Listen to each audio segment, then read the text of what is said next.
أحمد علي ظاهر xeeralyaha guud ee qaranka oo dib dalka ugu soo laabtay kadib go'aankii maxkamadda caalamiga ah ee Hague ay ka gaadhay dacwadii badda ee Soomaaliya iyo Kenya ayaa rajo wanaagsan ka muujiyay ku guuleysashada hamiga Soomaaliya ee ah in ay hesho marin biyoodka uu muranku ka taagan yahay.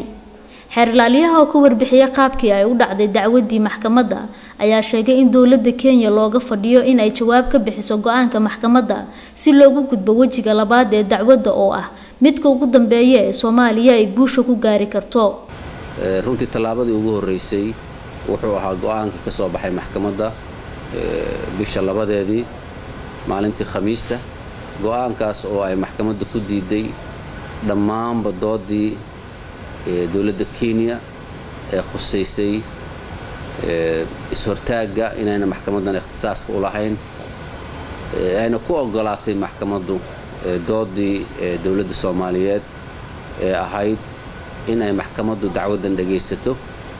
ikhtisaasna ay u leedahay dhageysiga dacwadda go'aanka gaaristeedan ay ayada xaq u leedahay.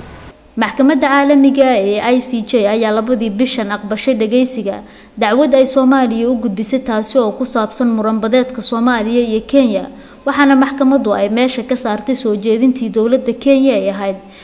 in muranka dhulbadeedka ay labada dal ku xalinayaan heshiis ay hore u kala saxiixdeen sanadkii 2009kii. waxaa jawaabta laga filayaa hadda in ay dawladda Kenya ka soo jawaabto maadaama aanay markii hore ka soo jawaabin oo ay ishortaag ka keentay hadda waxaa la filayaa inay si degdeg ah dawladda Kenya uga soo jawaabto jawaabta kadibna inuu bilaabmi doono doodii labaad ee dacwadda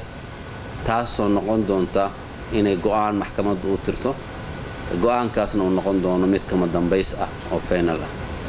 soodinta badda ee muranku ka taagan yahay ayaa hodan ku ah kheyraad aad u fara badan oo shidaalku ugu horeeyo. Nimca Maxamed Bashiir RTN magaalada Muqdisho.